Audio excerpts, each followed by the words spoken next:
The following podcast is a presentation of This Is Infamous.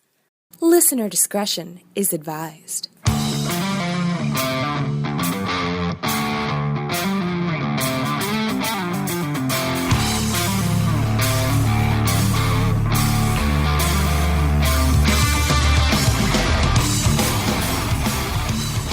Welcome to Just the Worst Wrestling Podcast, episode number 28, to be perfectly precise. I'm your host, Billy Donnelly, who you can find at joeblow.com. This is Infamous, and right here at Just the Worst Podcast.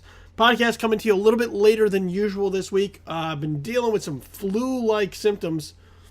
Definitely under the weather. Been feeling like awful since about Sunday night. Toughed it out so that I could see one of the first shows of Batman v Superman Dawn of Justice.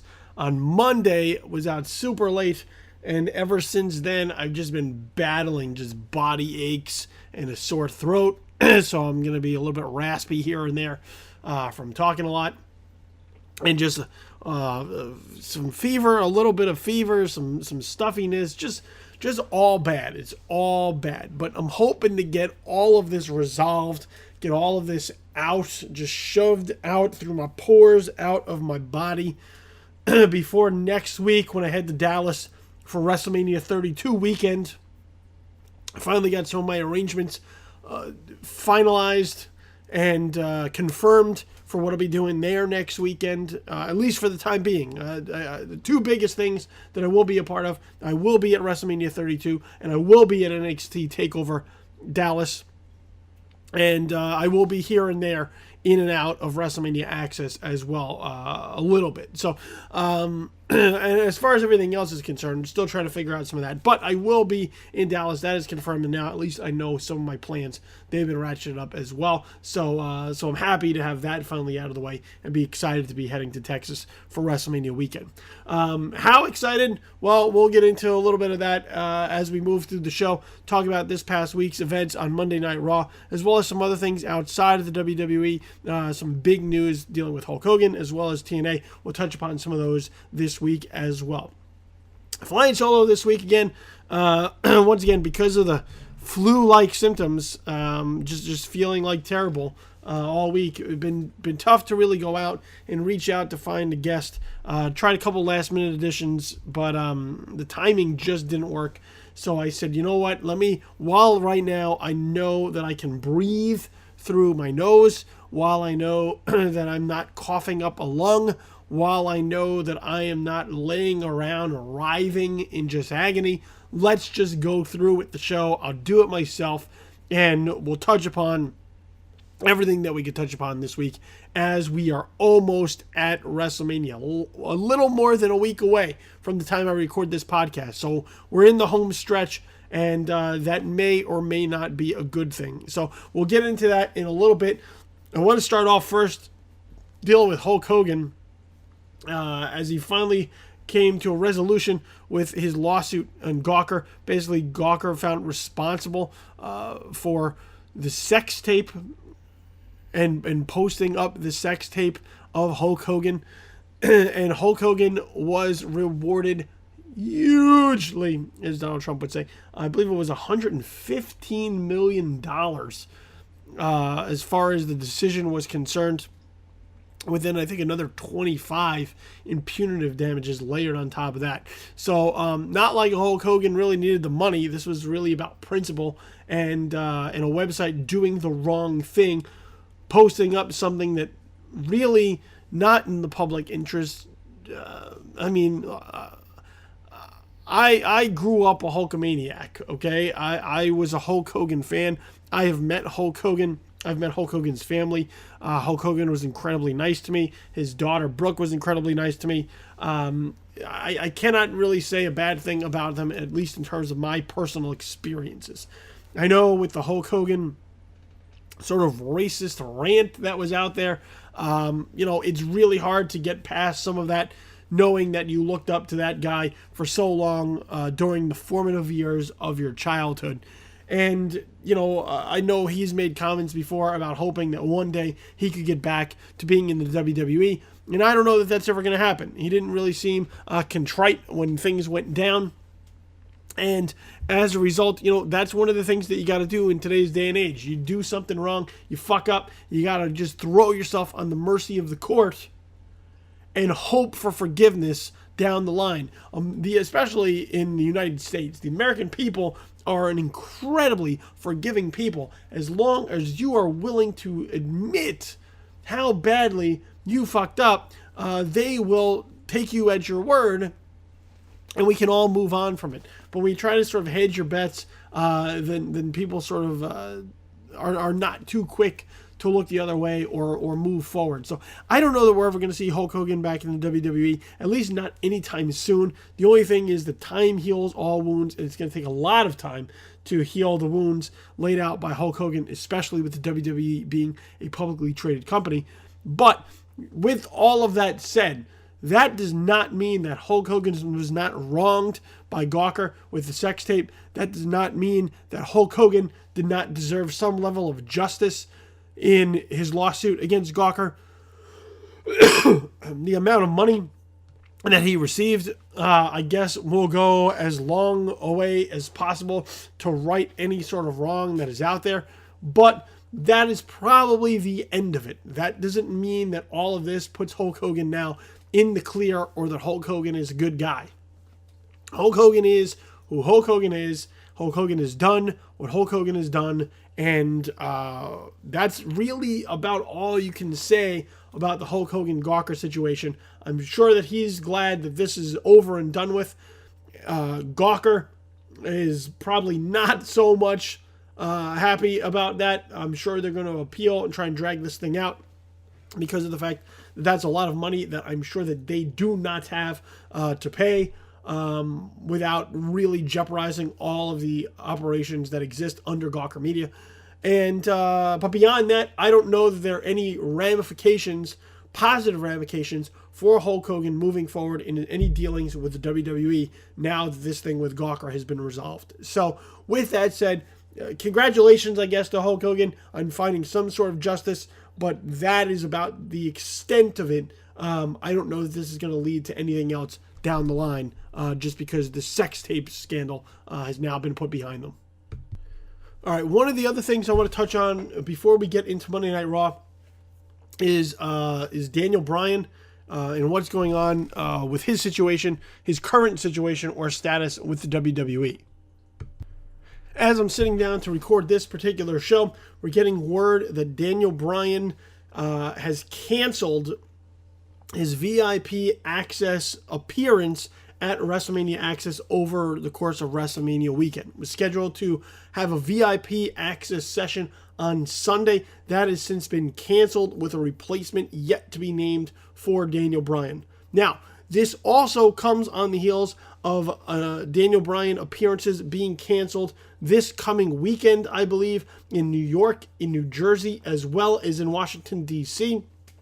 And in addition to that, Daniel Bryan was set to appear on a recent upcoming WWE European tour. Those appearances have also been canceled.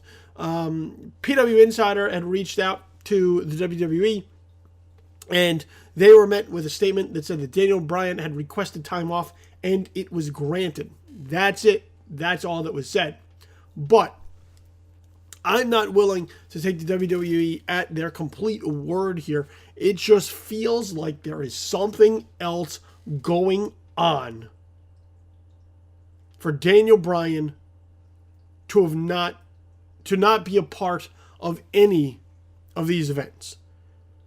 The one in New York at Madison Square Garden, I believe, was meant to be a Daniel Bryan appreciation night. And once again, now that has been pulled off the table. But the one that really raises a red flag for me is Daniel Bryan not showing up for WrestleMania Axxess. Now, let me remind you what WrestleMania Axxess is. WrestleMania Axxess is sort of a WWE convention of sorts, I guess.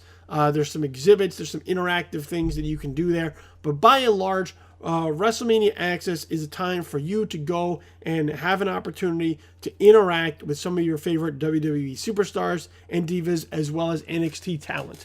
You go, you pay your admission to get into a particular session, which, if I recall, is about 4 hours long. And during that time, you wait in line. You just go and you wait in line in the hopes to get to the front of the line for a picture or an autograph with your favorite WWE superstars or talent or diva or whatever. Now, in between, they usually shift out in between. So if it's a 4-hour session, after 2 hours, they'll rotate out. So whoever's on stage signing for 2 hours, they'll leave, and then new talent will be brought in. And the lines are typically fairly long. So you may only get a handful of people. Towards the end, sometimes you get a good mad dash sprint where you can try to sort of knock out a number of people.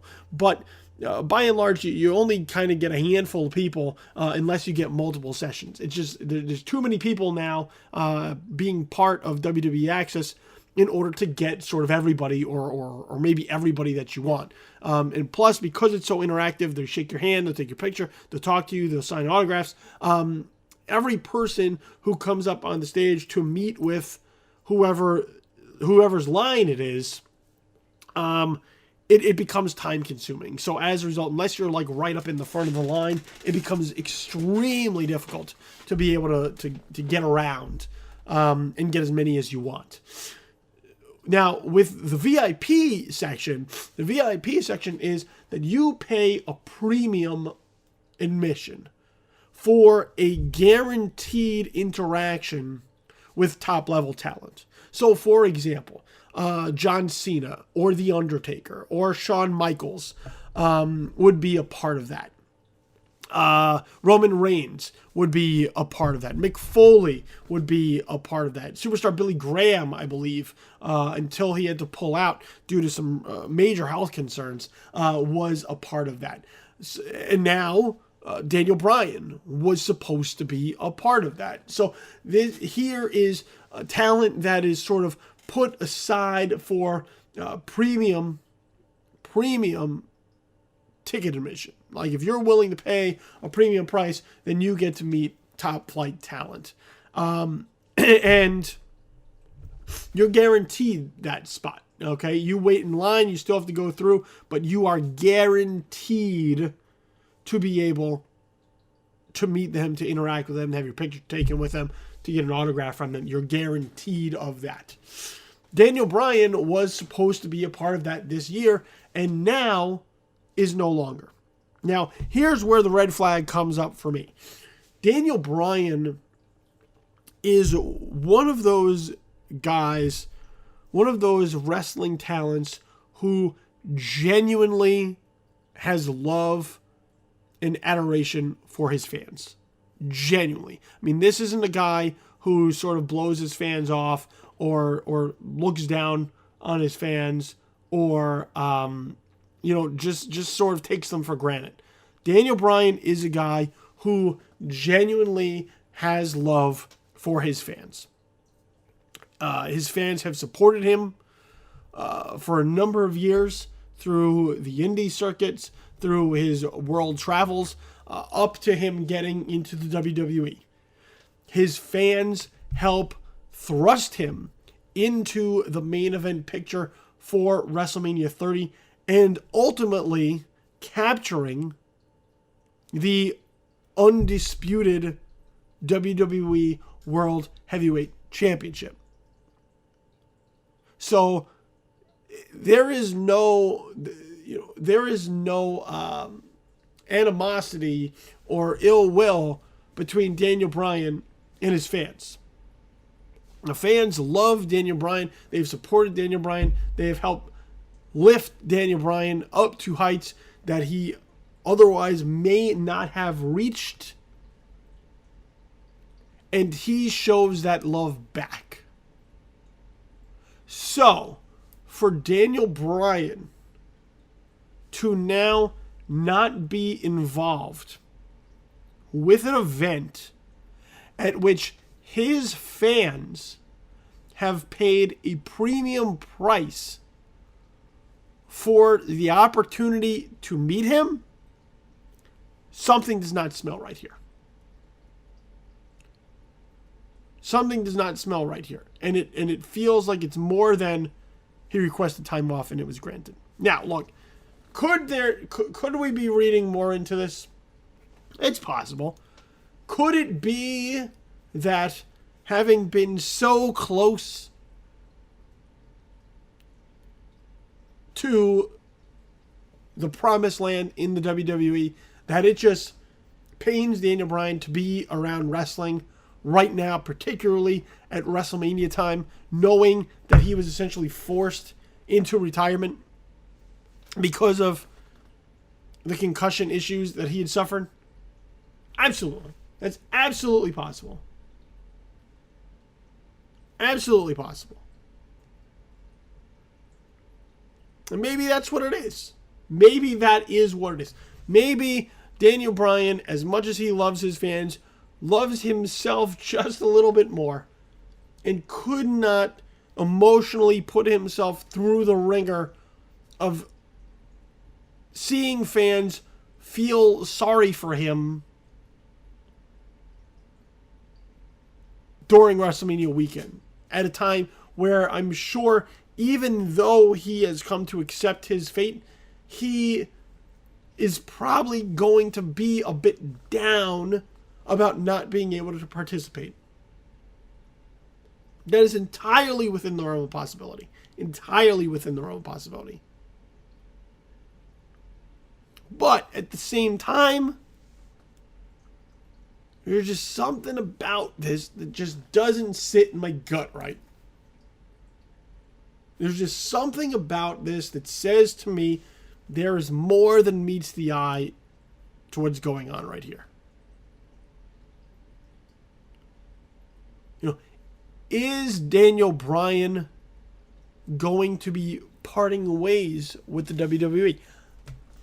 Contractually, my understanding is that even though he has not been cleared from the ring and now he is retired from wrestling, is that the WWE still holds the contractual rights to Daniel Bryan. Daniel Bryan couldn't just go somewhere else. He couldn't go work for another company, even if it meant as a trainer or an announcer or a creative force. He couldn't do it.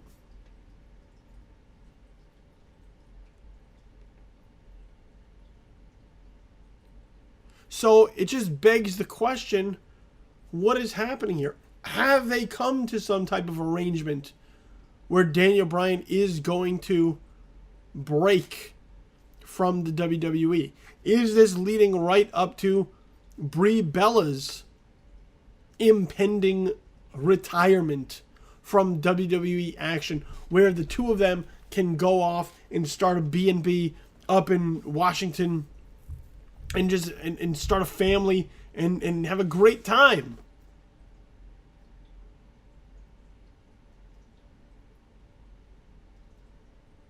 Have a great time living the rest of their lives.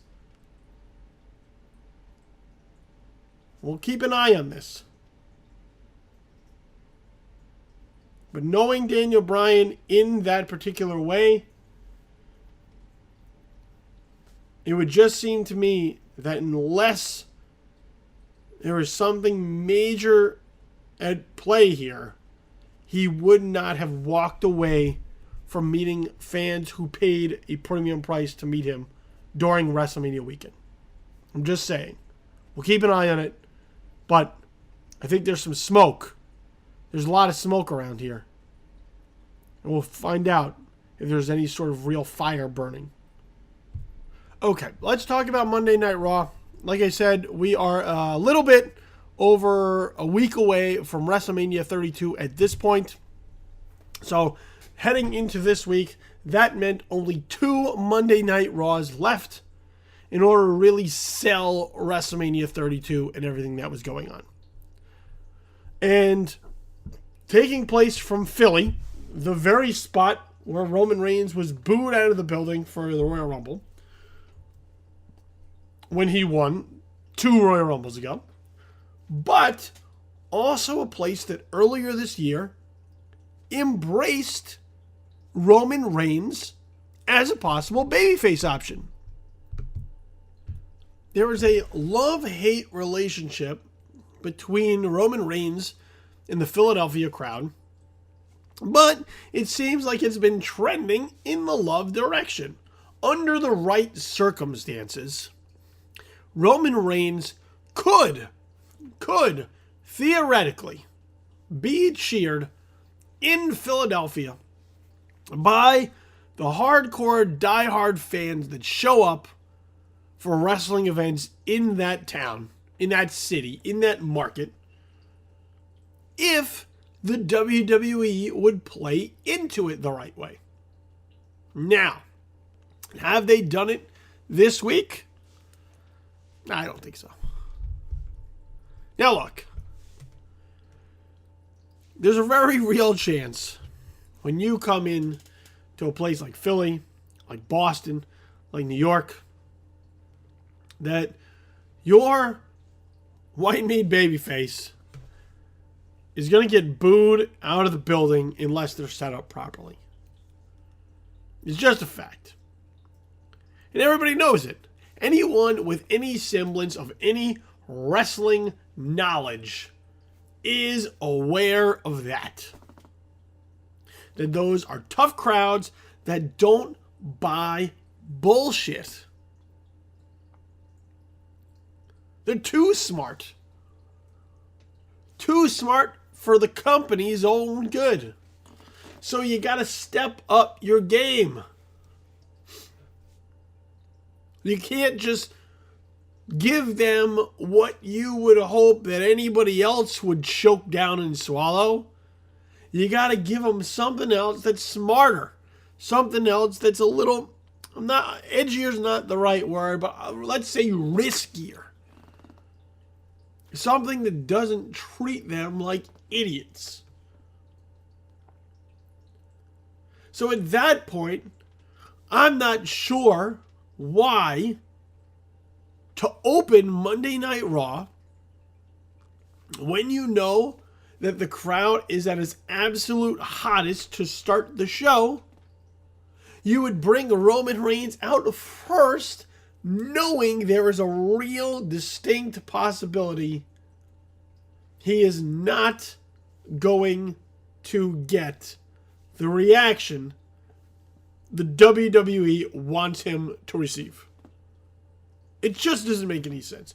It doesn't matter if you put him out there with Stephanie McMahon, who the crowd hates. It doesn't matter. You're setting him up for failure. Why do that to this poor bastard? Look, I got nothing against Roman Reigns. Roman Reigns is trying his absolute hardest to do everything that the company is asking him to do. But I think that is part of the problem, is that he is trying his hardest to do everything they're asking him to do. He is not getting any leeway, any room, any chance to breathe his own creativity into what's required of him right now.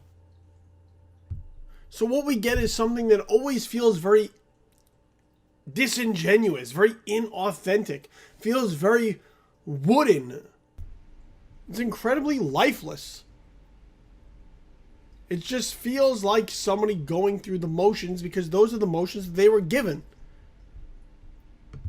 Do you ever see a bad actor who just sort of recites lines? They don't live the lines, they just sort of recite the lines. I mean, that's essentially what it is. And that weakness is only maximized when you take Roman Reigns and you stick him in the ring with somebody charismatic like Stephanie McMahon or Triple H. It just shines a spotlight on the very thing that Roman Reigns doesn't do very well. Now look, I've been saying for weeks and weeks and weeks and weeks and weeks that the WWE had one simple task to get done. if they wanted to make Roman Reigns a credible and accepted babyface heading into WrestleMania. It wasn't that hard. I asked them to do one thing. One very simple thing. And that was to allow him to do something heroic. You want a hero that people can buy into? Then you need to allow him to behave as a hero.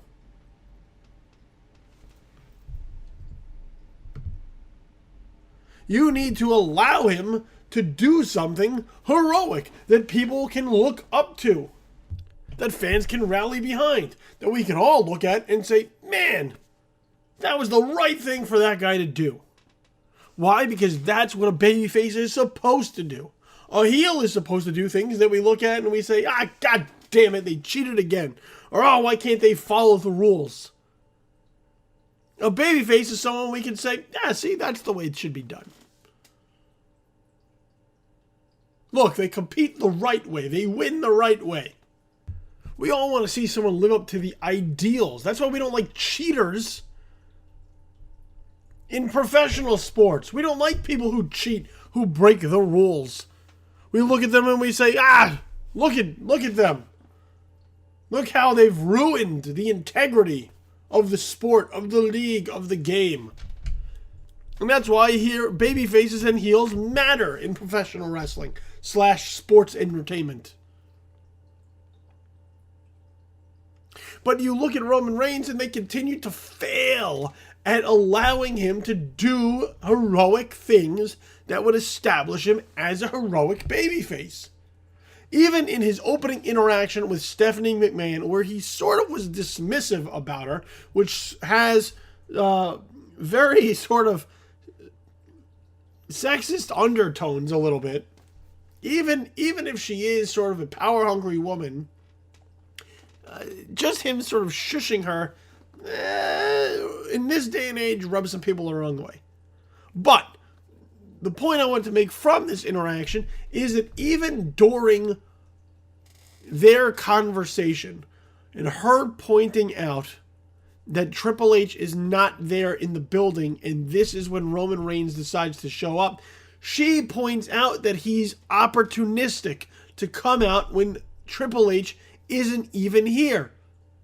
Once again, that just showcases him not being heroic. It makes him look a little bit cowardly. And even though that may not be their intention, that's what they're doing. Because when people watch that subconsciously, that's how they're receiving it. That here is this guy who only shows up when his opponent isn't around. And when he is around, he attacks him. As we saw later in the show, when Roman Reigns sort of creepily showed up at the exit gate for Triple H and Stephanie's SUV, and then proceeded to assault Triple H, going into his SUV, dragging him out, pummeling him until Triple H managed to escape and get away. Now, I understand that Roman Reigns is out for revenge. He's out for vengeance due to the attack he suffered at the hands of Triple H. But that was weeks ago. And he had an attack in the interim, in between. And now we should be moving towards WrestleMania. So the fact that he can't drop it and keeps coming after him doesn't make your hero look heroic. Especially at this point when neither Stephanie nor Triple H have done anything to provoke Roman Reigns' further behavior and activity. You see where I'm getting here? You see what I'm pointing to?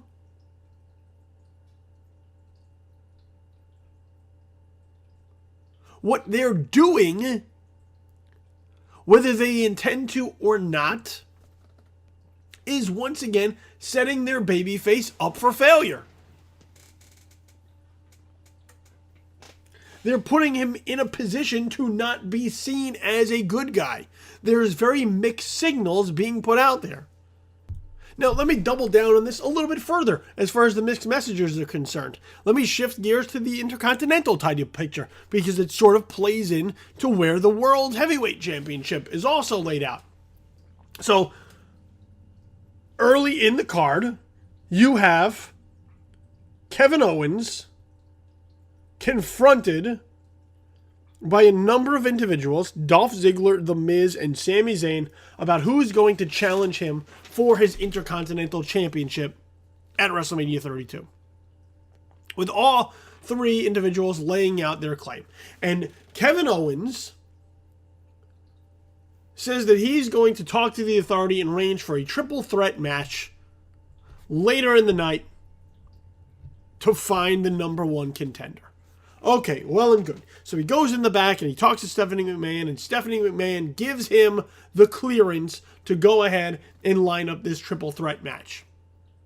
Well, what happens later then is that Kevin Owens arranges the triple threat and pulls a bait and switch on the fan base, announcing that Sin Cara, Stardust, and you know it, Zack Ryder will be competing in the triple threat. And the winner of that will now move on to go to WrestleMania. That, of course, after a little bit of action, leads to the aforementioned three of Ziggler, Zayn, and Miz coming to the ring, and a 6-on-1 attack taking place against Kevin Owens. Kevin Owens goes to the backstage area once again and calls upon Stephanie McMahon to settle things because of the way that he was attacked. It's a very cowardly action. It's very heelish. It's a good moment for Kevin Owens.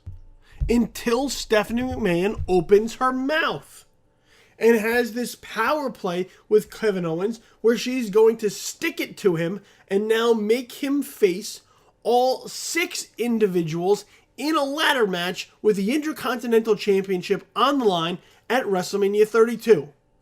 Now, in the grand scheme of things, when you put all of this together, how does that help Roman Reigns? How does that help Roman Reigns become a babyface when he is opposite the power-hungry Authority who is willing to give fans what they want when it's convenient in sticking it to other heels? There's no consistency there. Kevin Owens should be a guy who, as a heel, is sympathized with. Not someone that Stephanie McMahon looks at and says, "Don't tell me how my husband thinks or feels about you." Because you know what that sort of interaction does? It gives the fans now a reason to cheer Stephanie McMahon, who they shouldn't be cheering in any way, shape, or form for any reason. It's just a part of the entire problem right now with the WWE storytelling machine, is that there is inconsistency all over the place that bleeds into all of these other areas that negatively affect each and every storyline that they want to tell.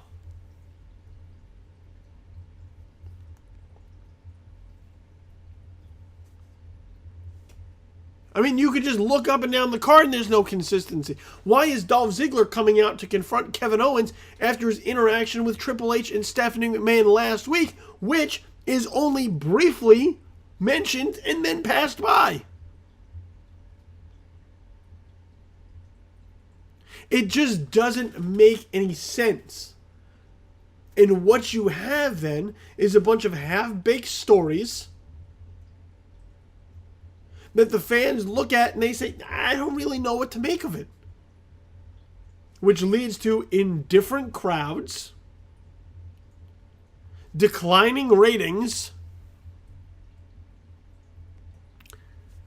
and major problems across the board that need to be addressed. But the only way to do that is to step outside the bubble, to look at it and really look at it, to really look at yourself in the mirror and say, are we doing the best that we can? Is there another way that we can maybe do this that might be better? Because right now, it seems like everyone has their blinders on saying, we're doing great, everything's awesome. And in doing that, you're not privy or aware of how your product is being perceived by others. And I'm not talking about the fanboys. I'm not talking about the hardcore IWC. I'm not talking about the people that find something to complain about everything. I'm talking to the people who look at this and are confused by what they're watching. You had a main event this week on Monday Night Raw with Braun Strowman and Dean Ambrose that brought about chants of "this is boring." That means you're not in tune with your audience. Number one, there was really no reason for that match to happen. We know that Dean Ambrose is fighting Brock Lesnar at WrestleMania. We don't really know what the Wyatts are doing. There's no real personal issue between them right now. There's Dean Ambrose meeting with all sorts of hardcore legends to get hardcore gifts, whether it's Mick Foley before or Terry Funk on this Monday night giving him a chainsaw for some reason. So to stick Dean Ambrose in the ring with the least capable of the Wyatt family in your main event, and then wonder why it is that the fans are chanting "this is boring," that means that you're not paying attention. I'll take it a step further. Even prior to that, Vince McMahon comes out to make some big Hell in a Cell announcement that was propped up all show long. Oh, there's going to be this groundbreaking, earth-shattering Hell in a Cell announcement. And what does Vince McMahon do? He comes out, he reiterates Shane McMahon's point last week that The Undertaker took issue with, which is that The Undertaker is Vince McMahon's bitch, and then proceeds to lay out the fact that if The Undertaker does not win at WrestleMania and defeat Shane McMahon, thus keeping the power and control of the WWE in Vince and Stephanie and Triple H's hands, then this will be The Undertaker's last WrestleMania. And that announcement was met with no reaction whatsoever, with utter silence. No one cared. No one in the audience cheered, no one booed, no one gasped. It was meant with indifference, which is the worst reaction you could get, period. No reaction is worse than the wrong reaction. Because no reaction just means that people don't give a shit. They just don't care. You tell them something and they go, well, that's nice. They just don't care. Doesn't matter to them. So you look at all of these instances where just the wrong messages are being sent out to the fan base. And when the fan base responds, no one listens. No one pays attention. Now, I'm not saying that you have to give the fans everything that they want all the time. You can't change with the wind. Some crowds are going to be better than others, some more receptive to what you're putting out there. That's just the nature of having a live program every Monday night. Or taping SmackDown in front of a live audience. You can't control the way people are going to react, but you can try to lead them by the hand in the direction you might want them to go. And how does that happen? With good storytelling. If you tell a good story the right way, you can evoke any emotion that you want from people if you do it the right way. Think of any movie or television show that you became emotionally invested in. Okay, let's go with Game of Thrones. Okay, Game of Thrones or The Walking Dead. Those are some popular shows on television, beloved shows by their fan bases. And guess what? You become so emotionally invested in the characters and the stories that they're telling that when good things happen to characters, you feel elated, even knowing that they're imaginary. When bad things happen to them, you feel devastated. When someone dies, you may shed a tear. When you watch a movie, you laugh at jokes or funny instances. You cry at heartbreak.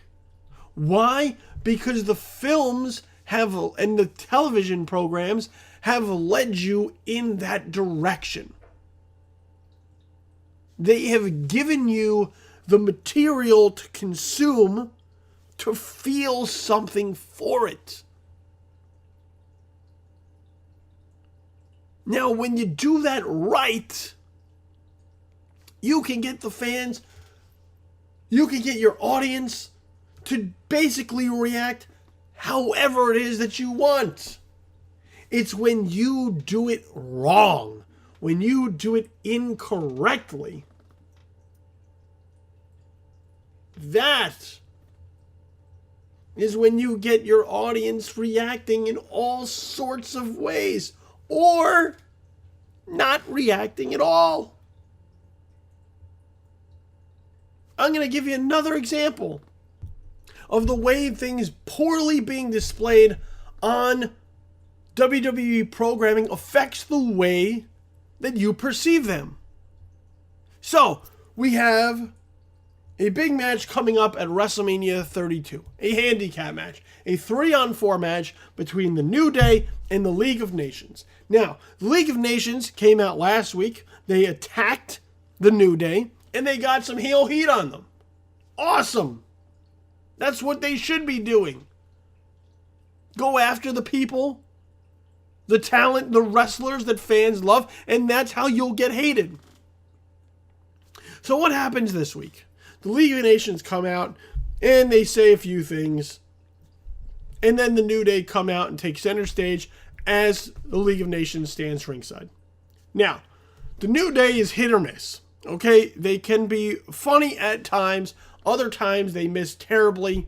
It is a roll of the dice with them right now. I understand that some people find them incredibly entertaining, and that they really dig them, but for me, the New Day is hit or miss. And look, they're having a good time. Okay? That at least I can see that they are doing whatever they can to try and either entertain themselves or at the same time get themselves over. They're trying to get themselves over by entertaining themselves in a number of ways with their own goofy sense of humor. But so the New Day comes into the ring with their bootios and they proceed to insult every single member of the New Day. Every single member of the League of Nations, one by one. Alberto Del Rio, Sheamus, Rusev, Wade Barrett, every single one they tried to run down. Now, if you were a very true heel, your reaction would be to overly emote your outrage, your anger at being made a fool of in front of all these people. You have some level of pride, some dignity, that to be embarrassed in such a way, such as Alberto Del Rio being told that he no longer has a fancy car taking him to the ring, or his own personal ring announcer. Now he's just hanging out with these other three guys. You would think that would affect him in a way that might be embarrassing. Shame him in a number of ways. And that would be another way to get heat on the League of Nations. Because when the fans see heels reacting in that way, they feel the tendency, the requirement to pile on, knowing that they are reacting in such a way. It's like when a heel steps into the ring and is trying to talk, and as they're being booed, they tell the crowd to shut up. What does that typically lead the audience to do? To boo louder, to heckle louder, to jeer louder. So here with the League of Nations being insulted, do they react in a negative fashion towards the insults? No. They laugh. They joke around. They brush it off as if it's no big deal. And you know what the result is? A segment that quickly drowns. Because if they're showing that it's really no skin off their nose, that they could just brush it off their shoulder, why would the WWE Universe put forth any further energy against them when they're not even reacting in kind?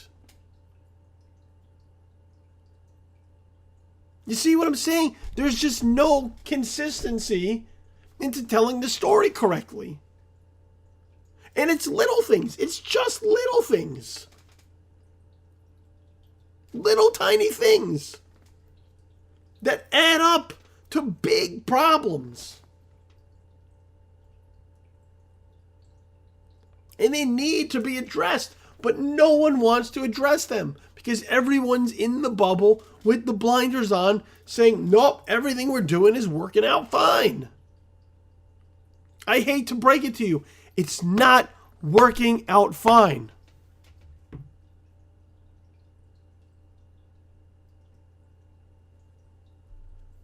When your babyface to headline WrestleMania is not over as a babyface, it's not working out fine.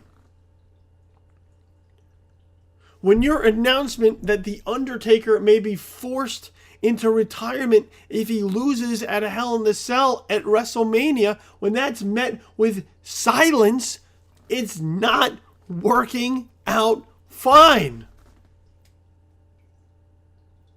When the League of Nations has been able to get over as heels once since their creation back in October or November, it's not working out fine.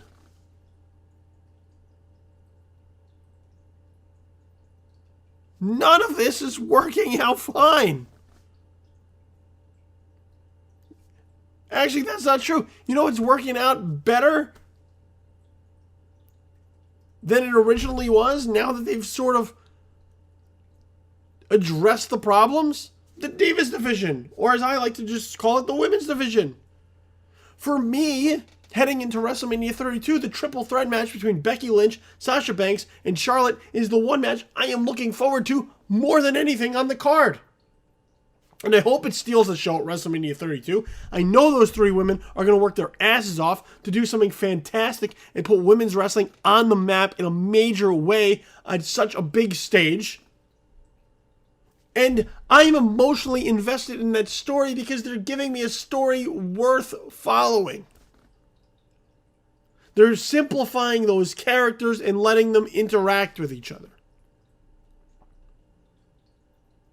Now, while I would not suggest just letting Becky Lynch roam free on commentary again, because I don't know that that's necessarily one of her strong suits, when those three women step into the ring at WrestleMania 32, if they are given the time that they deserve, they are going to put on something special. And why? Because we have been given reason to care about that story.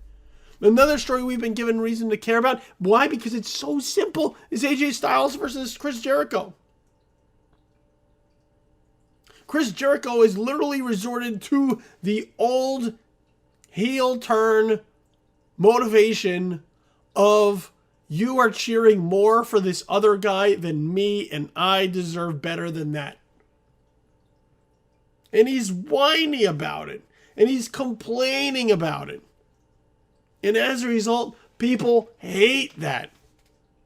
And they cheer for AJ Styles. As a result of that. It's so simple. It's a simple story. It doesn't need complication. It's basic. It goes to basics. And people have responded to that. So it's not that they can't do it right. They just don't consistently do it right in a widespread manner. So look at the things that are working for you and figure out why they're working for you. And then try to duplicate that. Because the other things that you're doing are all sort of intertwined with different levels of not working.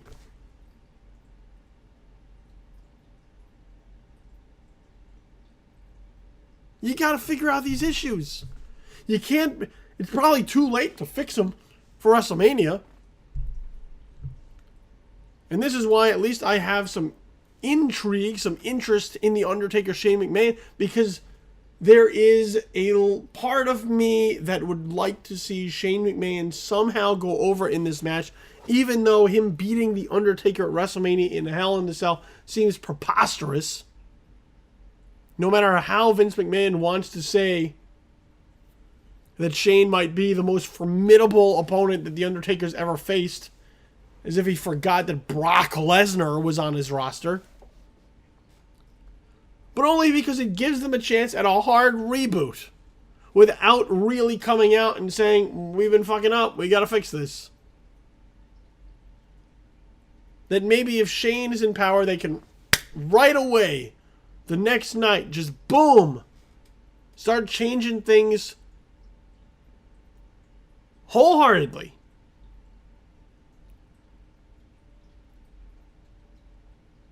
We'll see. But there are things that are very, very wrong with how they're piecing this all together. Very, very wrong. It's what I say it all the time. It's not rocket scientists. It's not rocket science either. It's simple storytelling. It's simple storytelling. It's not that hard. So quit making it so goddamn difficult. A couple other notes off of Raw. Nice to have a Fandango sighting. Considering they aren't doing anything with Fandango, I wish they would just let him go away and repackage himself. Bringing Johnny Curtis into the mix might be interesting, because this Fandango thing, that gimmick is long gone. So please, just let him shed it. Let him come back something fresh. Please, please. He's so much better than that. On top of that, we do have the Andre the Giant Memorial Battle Royal is going to be part of WrestleMania 32. And they had the trophy out there on Monday Night Raw. And I can't be the only one who observed that this thing looks like it's made of butter. I mean, when it was initially created and they put it out there, it looked all right. Now, it looks like it's made of butter. Or margarine. Definitely doesn't look like it's made out of trophy material. That's for sure. But you know what? Next week, we'll talk more about WrestleMania 32 predictions in total on the show before I head out to Dallas. So make sure that you stay tuned and listen to all of that. One other thing I want to touch upon, this deals with TNA and Impact Wrestling. We always get people who say, how come you don't talk about TNA enough? Just don't. But this week, TNA lost two long stays from their roster, who have been a major part of their puzzle for a number of years. Both Bobby Roode and Eric Young asked to be released from their contracts. Those requests were granted, and Bobby Roode and Eric Young are now free agents. Now, I don't know that means either of them are going to be brought into the WWE fold. Anytime somebody leaves TNA, everybody goes, oh my God, are they going to bring them into the WWE? Are they going to go on NXT? Where are they going to go? Look, I don't know. Is it possible? Absolutely. Austin Aries left TNA and was brought in to NXT as NXT continues to expand as a touring brand. Does that mean that Bobby Roode or Eric Young will be? Who knows? James Storm left TNA and he was brought in for a look and he just couldn't come to terms on a financial deal with the WWE. Could Bobby Roode or Eric Young be brought in? Maybe. I think it's a loss for TNA only because of the fact that they have been really part of the fabric of TNA for a long time. And there are only a handful of guys of those talents who have been around for a while. Whether it was AJ Styles when he was there, or Christopher Daniels, or Samoa Joe, or Bobby Roode, or James Storm, or Eric Young. These are talents that have been there for a really long time. But at the same time, let's face it, TNA isn't exactly setting the world on fire. They haven't been ever. They've had talent that they've misused or overlooked or just miscategorized. There comes a time when you've been in the same place for a while and you feel kind of stuck. You feel like you're in a rut and you say to yourself, where is this going? Is there something else out there? Is the grass greener on the other side? And I think that's the situation that we got with Bobby Roode and Eric Young. Is two guys who looked at the landscape of TNA, looked at how long they had been there, looked at what they achieved and where the company is now, and said to themselves, maybe it's just time to sort of step away from this, step outside of this bubble, and see what else might be out there in the world. I think it's a loss for TNA because they've been there for a long time, but at the same time, considering that they have never really been able to take themselves up to another level, they're going to have to keep trying. And whether that means new talent or new faces in order to try and change the perception of what TNA is, so be it. Sometimes you got to be out with the old guard and in with the new in order for people to take notice of you. And I don't know that that's going to help TNA, but at some point you just got to keep trying new things in the hopes of grabbing on. And with wrestling sort of in an upswing with the amount of wrestling that is out there, whether it is New Japan Pro Wrestling or it is TNA or it's Ring of Honor or it's NXT or it's Lucha Underground. If you really want to make your mark, you have to continue to try and do things different that might get audiences to grab hold of what you're doing. So that may be one of the cases of what TNA is doing there. We'll keep an eye on where Bobby Roode and Eric Young may land, whether it's somewhere in the WWE operation or machine. I don't know. We'll find out, but we will keep an eye on it. With that said, that's it here for the show, for this particular show. Couple of things, couple of programming notes that I want you to be aware of before I get into the plugs to close things out.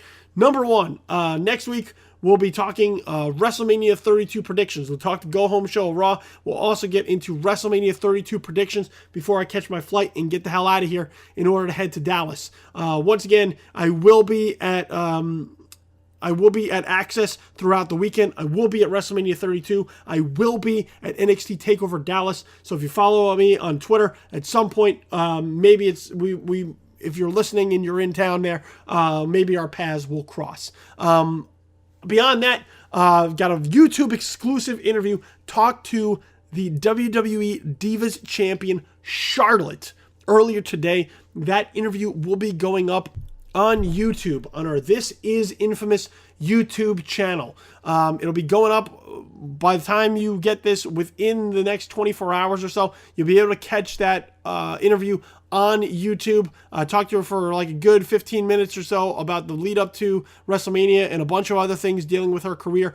Really good conversation, so make sure you check that out. And next week, I'll also bring you the audio from that on the show. So you'll be able to get that interview with Charlotte next week on the podcast. But for now, that's going to be a YouTube exclusive. That's where it's going to go up first. So if you want to check it out ahead of time, make sure you head over to there.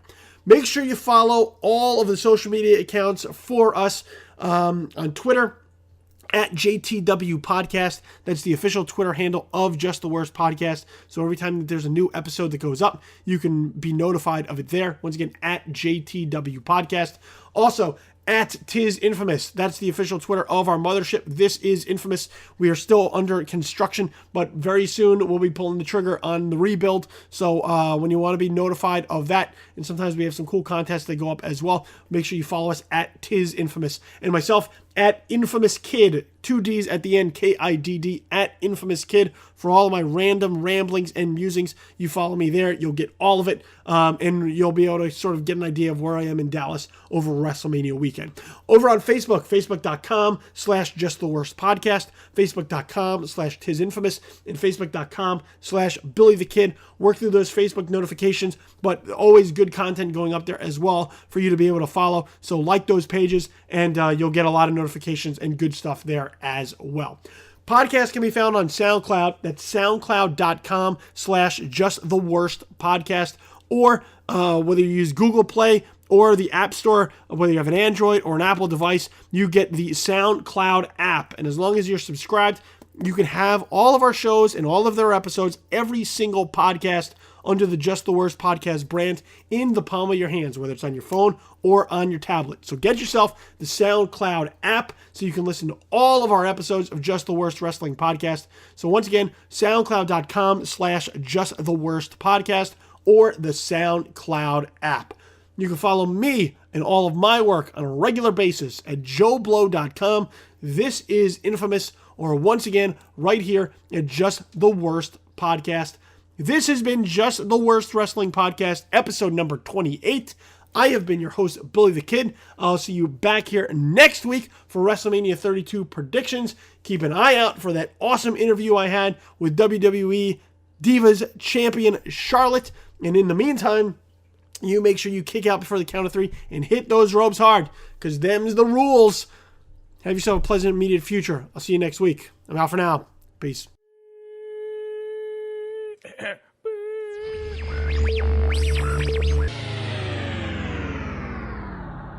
Just the Worst Wrestling Podcast, episode number 28, has been a presentation of Just the Worst Podcast Media